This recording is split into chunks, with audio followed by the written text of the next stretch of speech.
Uncle क्या हुआ, कुछ पता चला? हाँ अंकल, वो ग्रीस में है। ग्रीस? लेकिन उस दिन तो तू कुछ और जगह का नाम दे रहा था। मैं भी हैरान हूँ, पहले तो वो कोई दूसरा ही देश बता रहा था, लेकिन अभी वो अपना मनोज है ना, हमारा दोस्त, हाँ। उसने बताया कि वो ग्रीस में है और कल उसे उदयपुर लेकर आ रहे हैं।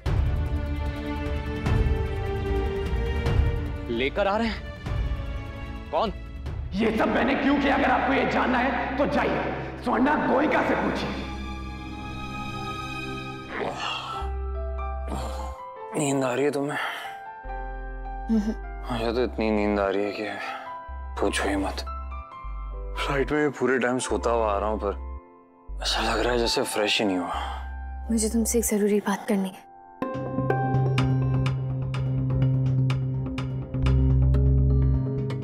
बोला। ये बात मैं तुम्हें पहले ही बता देना चाहती थी, पर जेल से आने के बाद उस वक्त तुम्हें और परेशान नहीं करना चाहती थी, और फ्लाइट में भी तुम बहुत थके हुए थे। सोचा अभी बात करूंगी तो डिस्टर्ब हो जाओगी, इसलिए नहीं कह पाई। ठीक, क्या हुआ? ऐसी क्या बात हुई?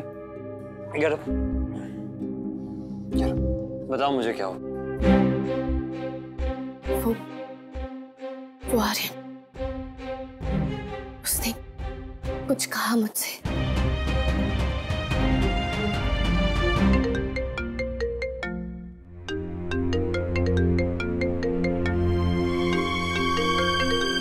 तुम्हारे भैया का फोन है?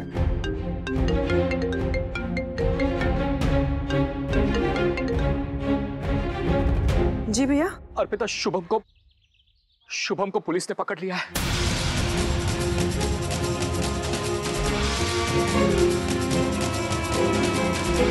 क्या हुआ स्वर्णा?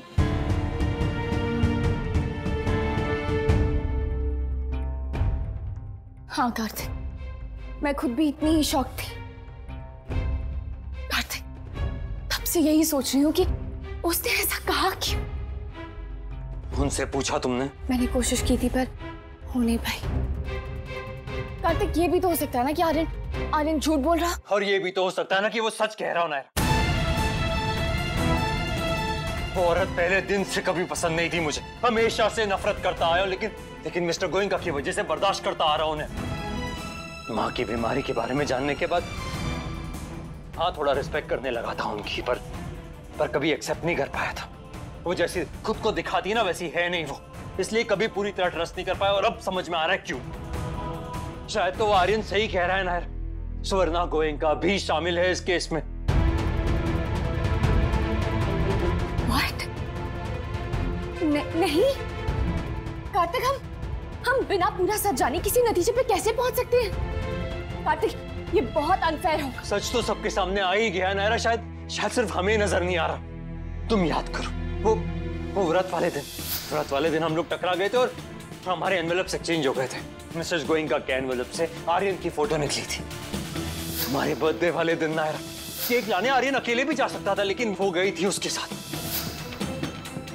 अब तो मुझे पूरा यकीन हो गया नायर, वो भी इस केस में इन्वॉल्व है। मैं नहीं मानती, मैंने बहुत करीब से देखा है उन्हें कार्तिक। बहुत प्यार करती हैं वो तुमसे, तुम्हारी चिंता रहती है उन्हें। और ये मत भूलो कार्तिक, अपनी शादी को खतरे में डाल के उन्होंने तुम्हारे और तुम्हारे पापा के बीच की गलतफहमियां दूर की। और आर्यन की बात का मतलब कुछ और भी तो हो सकता है।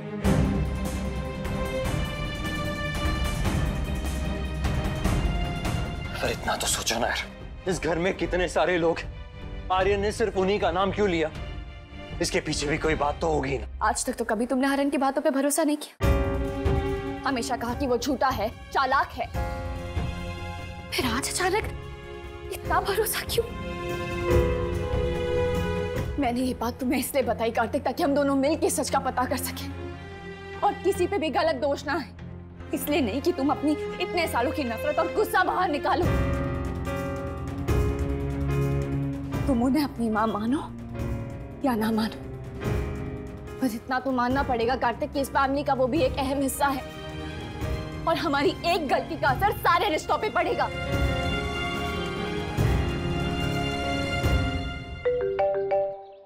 हेलो भैया क्या किया शुभम ने? पुलिस ने क्यों पकड़ा है उसे? अर्पिता, मुझे कुछ पता नहीं है, मैं तो उसे मिला भी नहीं हूँ। पर हुआ क्या है भैया? अगर किसी से भी पता चल सकता है तो प्लीज जल्दी पता कीजिए। क्यों? अर्पिता, उसके किसी दोस्त ने कहा कि कोई जालसाजी का मामला है। मेरा बच्चा ऐसा नहीं है अर्पिता, मैंने उसे अच्छी परवरिश दी है। भैया प्लीज, मैं जानती हूँ आपको कहने की जरूरत नहीं है। अर्पिता, तू कल मेरे साथ चलेगी ना पुलिस स्टेशन? भैया कल तो कार्तिक केस की सुनवाई है, तो मैं और मनीष जी वहां जा रहे हैं। अर्पिता, कार्तिक के लिए तो वहां और लोग भी हैं, लेकिन यहाँ तेरा बच्चा अकेला है। अगर मेरे पास ताकत और पहुंच होती तो मैं तुझसे नहीं कहता। पर इस हाल में मैं किसके पास जाऊं अर्पिता? इतने सालों में एक बार तो खड़ी हो अपने बेटे के लिए अर्पिता।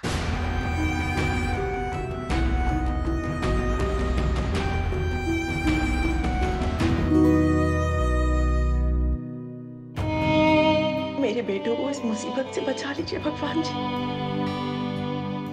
सही कह रही हो तुम, हमें इस बात की तह तक जाना चाहिए। हम दोनों मिलकर सारे सच का पता लगाएंगे, लेकिन अगर वो दोषी निकली नायरा तो मैं उन्हें कभी माफ नहीं करूंगा। मिसेस गोयनका बनाकर बहुत रिस्पेक्ट दे दी उन्हें, लेकिन अगर वो इस रिस्पेक्ट के लायक नहीं हुई ना, तो ना सिर्फ उन्हें इस घर से निकलना होगा, लेकिन हमारी लाइफ से भी। फिर चाहे तुम कुछ कहो या मिस्टर गोयनका, मैं कुछ नहीं सुनने वाला।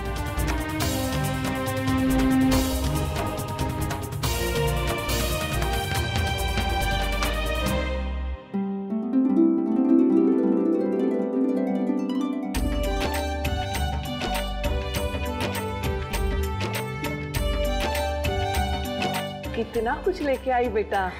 वो दरअसल इनके पास मुफ्त का कुली था ना। अब दादी, थोड़ा सा मरहम मिलेगा, कंधे चढ़ चुके हैं, सामान उठा के। चुप बदमाश। बहुत अच्छा है। हाँ सच में बहुत अच्छा है। हाँ हाँ अच्छा तो है, पर ऐसा कौन देवे हैं?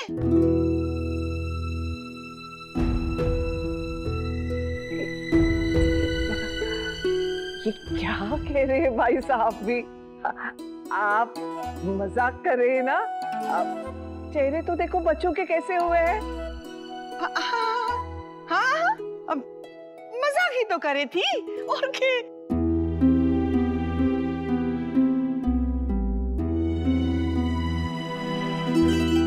अब कीर्ति जा बेटा, जाके आराम कर।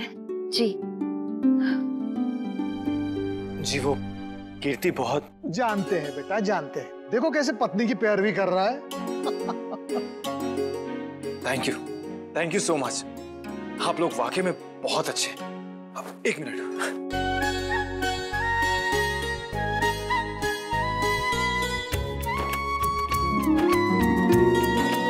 ये ईवल आई है जो बुरी नजर से बचाता है। ये हुई ना बात, ये है कुछ काम की चीज लल्ला। हाँ चलते हैं माँ। हाँ हाँ जाओ, और छोड़ना नहीं उसे। मेरे बेटे की जिंदगी खराब करने चला था, अब दिखाऊंगा उसे।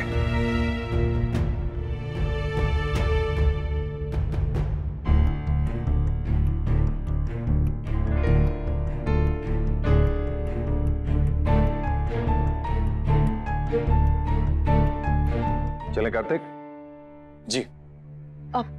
मनीष जी, मैं भी आपके साथ चलूं? कौन से पुलिस स्टेशन जा रहे हैं आप लोग?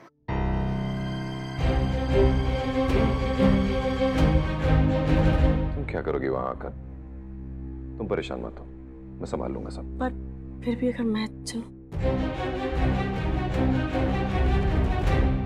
मैं जानता हूं कि तुम्हें बहुत चिंता है, पर तुम्हें परेशान होने की कोई जरूरत नहीं है। मैं एक काम करूंगा, मैं फोन पे तुम्हें बता दूंगा कब क्या हुआ।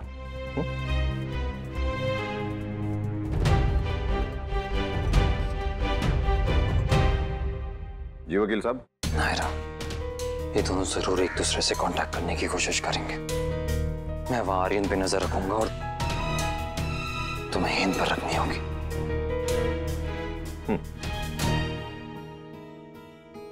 चलो बेटा।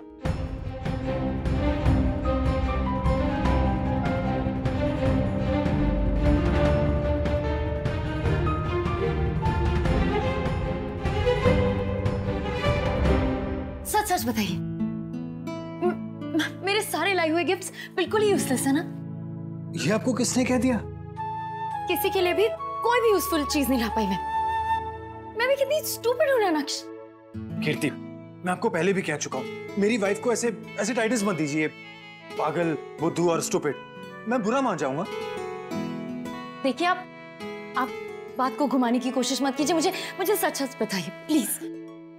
अगर आप सच जानना चाहती है तो मैं बता देता हूँ। सच ये है कि आपके लाए हुए गिफ्ट्स उतने यूजफुल नहीं। देखा, मैं जानती थी, पर फिर भी किसी ने कुछ कहा क्यों नहीं? अरे आप मेरी पूरी बात तो सुन लीजिए। सच ये है कि आपके लाए हुए गिफ्ट्स उतने यूजफुल नहीं, पर उसे पाकर सब बहुत खुश हैं, क्योंकि ये आप लाई हैं उनके लिए, वो भी इतनी दूर से। Really? जी, सच बताऊं, हमें बचपन से सिखाया गया कि गिफ्ट लाने वाले के जज्बात ज्यादा इंपॉर्टेंट होते हैं, ना कि गिफ्ट्स। और आपके जज्बात प्योर है, इसलिए सबको आपके गिफ्ट्स पसंद आए। हाँ, अगर आते आते पाम ले आते तो मेरे कंधे के लिए भी ठीक होता, but it's okay, I can manage.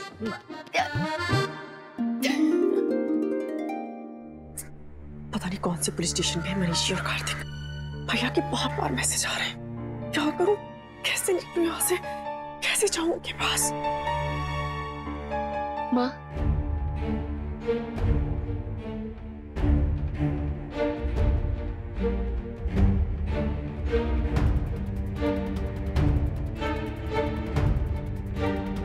हमारी बात कल बीच में ही रह गई थी।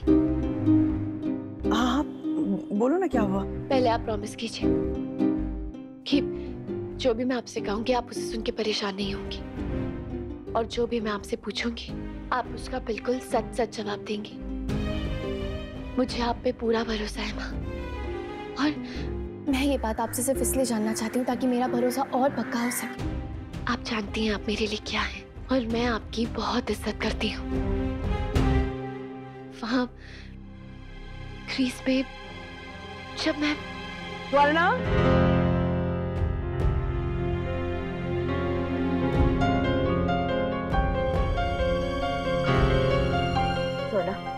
हमारे काम है बहुत जरूरी।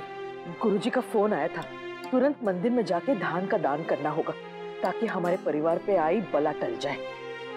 हमने धान तो मंगवा लिया है, तुम अब भी जाके गुरुजी को दे दो मंदिर में।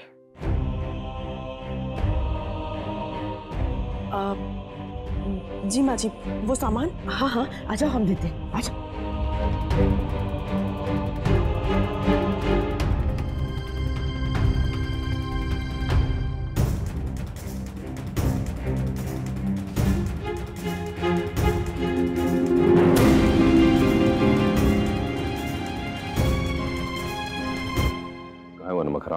अंदर मेरे सीनियर्स उसे पूछताछ कर रहे हैं। बाप भी आया था उसका। अभी गया? अच्छा है, मेरे आने से पहले ही चला गया। वरना एक बार पूछता तो, जिस इंसान के बेटे ने इतनी घटिया और गिरी हुई हरकत की है वो कहीं भूख कर मर क्यों नहीं गया? अभी तक जिंदा क्यों है?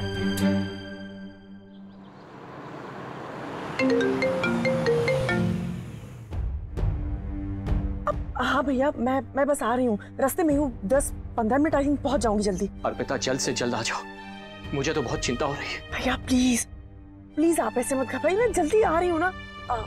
भैया बस एक काम कीजिए ना, आप जरा देख के बताइए ना, पुलिस स्टेशन में कहीं कार्तिक और मनीषी तो नहीं है ना? एक मिनट।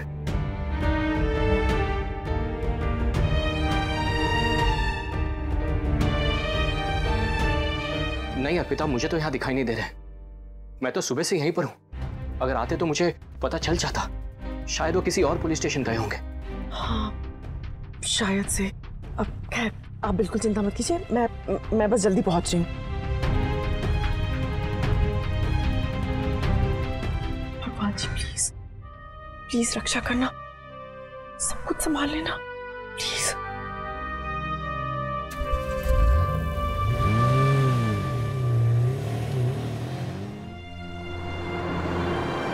अरे भाभी, हमको इस म्यूजिक क्लास में रोज आप ही छूने आया करो।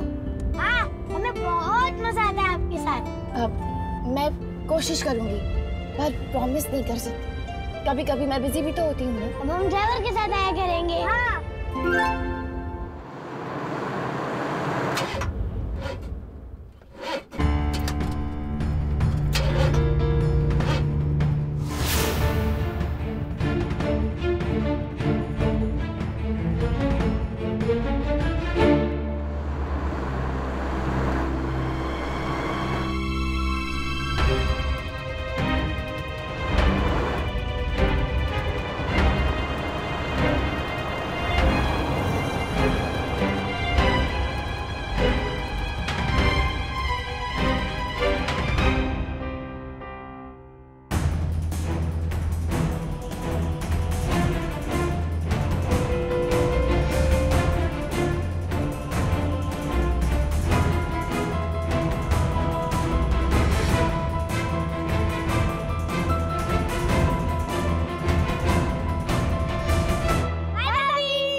यहाँ क्या कर रहे हैं?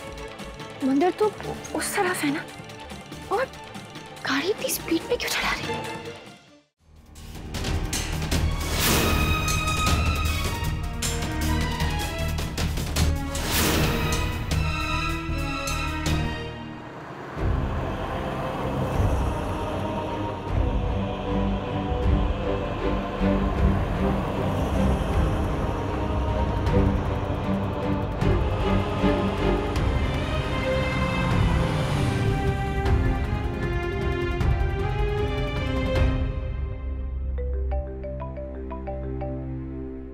हाँ भैया, मैं यहाँ आ गई हूँ, पर भैया मैं किसी के सामने नहीं आऊंगी। अगर किसी ने देख लिया तो बहुत बड़ी गड़बड़ हो जाएगी। आप एक काम कीजिए ना, बाहर आइए ना, मैं यहीं पे राइट साइड में ही हूँ। मैं अभी आता हूँ। जी भैया।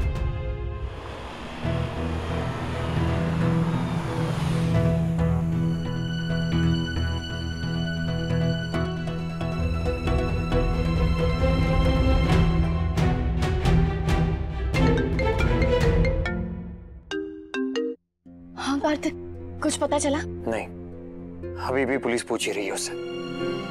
तुम्हें कुछ पता चला? नहीं, मैं वैसे भी घर पे नहीं हूँ। लव कुछ को छोड़ने आई थी और यहाँ माँ को देखा गाड़ी में, तो उनके पीछे पीछे यहाँ तक आ गई। यहाँ? यहाँ मतलब कहाँ? मिड चौकी वाले पुलिस स्टेशन पे।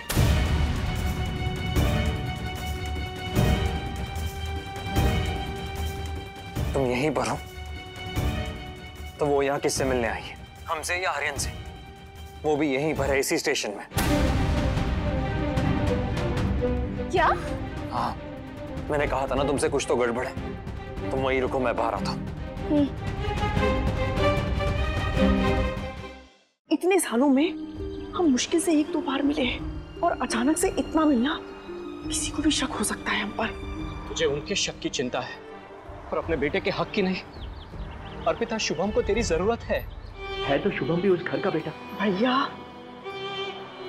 मेरा एक ही बेटा है, और वो है कार्तिक। उसे जितनी मेरी जरूरत है उतनी किसी को भी नहीं है। ये तो तूने तब भी कहा था ना अर्पिता, जब छोटे से शुभम को तूने मेरे हवाले किया था। हाँ, कहा था, बिल्कुल कहा था मैंने, और आज भी उसी बात पे कायम हो गए। सौम्या दीदी के चले जाने के बाद वो और कीर्ति अकेले पड़ गए थे। उन्हें माँ की जरूरत थी, और उससे भी ज्यादा उन्हें अपने पापा की जरूरत थी। मैं उनका प्यार बढ़ते नहीं देख सकती थी, इसलिए मैंने एक कदम उठाया, और आज में मेरी हर संभव कोशिश यही रहेगी कि उन दोनों के बीच में कोई तीसरा ना आए। एक बार तो शुभम के लिए सोच, वो बच्चा बिना वजह इतनी बड़ी कीमत चुका रहा है। उसकी तरफ से भी सोचूं तो भी यही ठीक लगता है कि भैया, कि मैं उससे ना ही मिलूं तो अच्छा होगा, वरना पता नहीं क्या हो जाएगा। या तो वो मुझसे बहुत ज्यादा नफरत करने लगेगा, या मुझसे वो ये उम्मीद करेगा कि मैं उसे उसका हक दिलवाऊं, जबकि मैं मजबूर हूं भैया, मैं उसे कुछ नहीं दे सकती, यहाँ तक कि उसके पापा का नाम भी नहीं। शुभम को तूने जन्म दिया है। हाँ, मैंने जन्म दिया है उसे, लेकिन आज तक कोई रिश्ता नहीं रखा उसके साथ। वो आपका बेटा है, और यही बात सच है। और भैया, वैसे भी हम दोनों के बीच में तय हुआ था, इस राज को हमेशा राज रखेंगे, और अगर ये बात किसी को भी पता चली तो कहीं ना कहीं इसके बाद कार्तिक तक पहुंच जाएगी, और मेरे बेटे को बहुत दुख होगा, जो मैं नहीं चाहती हूँ। किसी कीमत पे नहीं।